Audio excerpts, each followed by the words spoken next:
Hello everybody, it's Tom Seidner, the Lonely Gamer, and I wanted to put out a little more Shatterpoint content. I've really been struggling with the ability to create a battle report because it's only me, so that makes it hard to film, and the battle reports are like an hour and a half. I did a battle report, it was an hour and a half. I didn't put it out there because I thought it might be too long. If you guys want to see it anyway, I can throw it out there on YouTube if you'd like, so just put a comment in the comment section below and say you'd like to see the battle report. It is a top-down view because I have no way of moving the camera around by myself while I'm playing, so it might not be something that people are interested in, so I haven't gone to the trouble of putting it out there.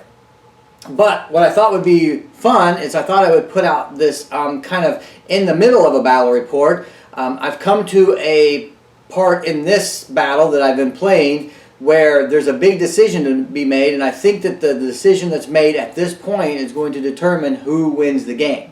So let me just give you a little bit of pre-information here.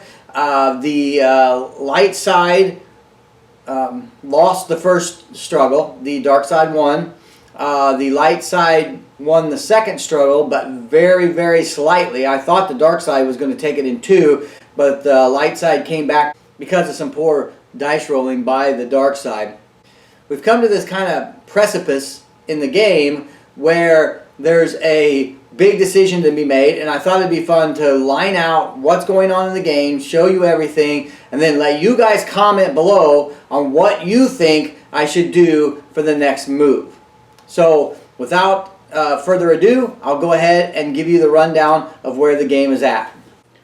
So this is the current struggle tracker. You can see we've got 3 momentum on the dark side, 2 momentum on the light side, and the struggle tracker is currently at the number 2 position on the dark side of the board. So as you can see, Anakin has an injured token and a hunker token. Captain Rex has 2 damage markers and 2 hunker tokens. The 501st Clone Troopers have a wound marker. General Obi-Wan Kenobi has a injury marker and a wound marker. Bo-Katan has a wound marker, a hunker token, and a damage. And the Clan Kryze Mandalorians have a wound token and an exposed token. Over here on the dark side, we have the B1 battle droids with 2 damage tokens, a injury token, and a pin token. Kalani has 5 wounds, an exposed, and a hunker. Ventress has a hunker token. The B2 battle droids have 6 damage, 1 injury, and an exposed. And Kraken has an injury, an exposed, and a disarm.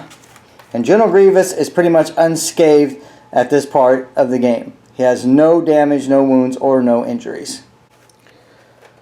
So it's the third struggle. The dark side has no force left. The light side has no force left. It's the light side's activation, and they have pulled the Shatterpoint card. So there's a big decision to be made on who gets activated. As you can see over here, there's a little battle going on here between the 501st, the B1 droids, Kalani, and Rex is kind of hidden in the shadows over there. You can see that the B1 droids are wounded, so they cannot hold objectives and are waiting for their next activation. Those yellow rings around the bottom of the figures in this video denote that they are wounded. We've got Anakin holding this objective here, which is under control of the light side. We have Assange Ventress holding this objective under the control of the dark side. We have kind of a huge battle going on over here where we have Bo-Katan. We have the 2 Mandalorians, Kryze Mandalorians. They are both wounded. We've got Kraken, who is unwounded. We have Obi-Wan Kenobi, who is wounded. We have Grievous, who is pretty much unscathed in this game, and then we have the B2 battle droids who are currently unwounded but are very close to being wounded. We have 3 objectives. As you can see, Anakin is holding one, Assange is holding one, and the primary objective is way back here, and nobody is holding it, and nobody is close to it. So the question that I pose is, since it is currently the light side's activation, and they have the Shatterpoint card, they can activate anybody they want. But who should they activate?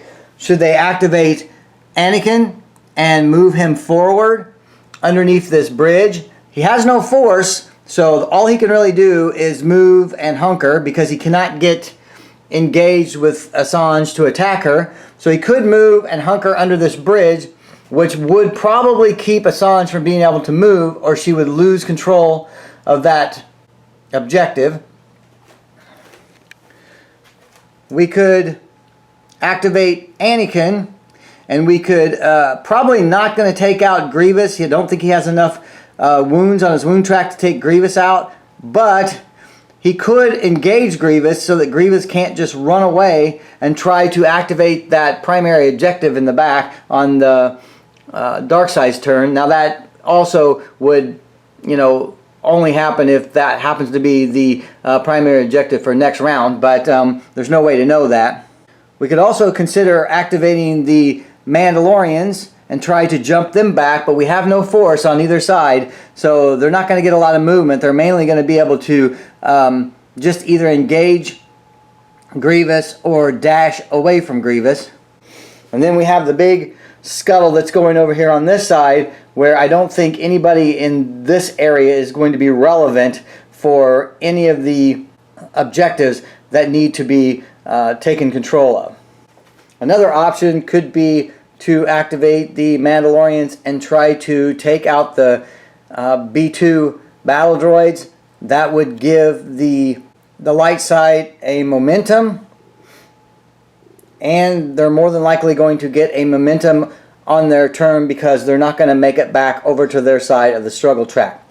There's also the option of activating Bo-Katan and doing the same principle, trying to take out the B2s. They've already got 6 wounds on them, so it would only take 2 wounds to take them out, and they are also exposed, which makes them a little easier to take out. As we look at the struggle track here, you can see that if we do take out the B2 droids, we would get a momentum here for the light side for taking them out, and we're only controlling one objective, and it's not the primary objective, so we would only be moving one location here, which would give us another momentum to here. So I don't know if the momentum is worth the activation. Okay, so that's it. So that's all the information in this battle at the current time. One bit of information that you might want to know, and this is only because I've been playing that I know this information, that the next card that's going to be flipped by the dark side is also going to be the Shatterpoint card, because I've gone through the entire deck of the dark side, and we have not pulled the Shatterpoint card, and that's the last card in that deck that's going to be flipped over next. So I do know that's the Shatterpoint card, so that might help you guys to make your decision. So let me know what your decision is. Let me know what you think I should do. Let me know what you guys think is the best tactic for this situation. I think this will be kind of fun to see how this plays out. I'm going to pick the most common response and then play it through, and then I'll put down in the comment section below how it turned out, whether the dark side won or the light side won. I think at this point it's anybody's game, and I think with your help you can push it one way or the other. If you guys have any questions about anything that I missed, like maybe something I didn't show or forgot to show, put those down below and I will answer them in the comments if there's something that I left out that may be pertinent to this situation. But I'm hoping that you guys can come up with some, cool tactical idea of how to either push this one way or the other. So anyway, that's the video. I hope you guys enjoyed it. Let me know what you think. If you enjoy these videos, I might do more of these where I get into a situation and then I try to see what you guys think. So if you like that, subscribe, hit the notification bell. If you want to support the channel, we have these rings that you saw in the game that we're using to show that units are wounded. We have those out on Colts3D.com. You can go there and print them. It costs $1.25 for the STL, and if you have a 3D printer, you can print as many as you want for free. So anyway, so I hope you enjoy this. If you like this kind of content, then I'll do a lot more of these, because these are way easier for me to record than a full battle report, and they're a lot shorter. Well, anyway, I hope you guys enjoyed this. Until I see you guys again, happy gaming.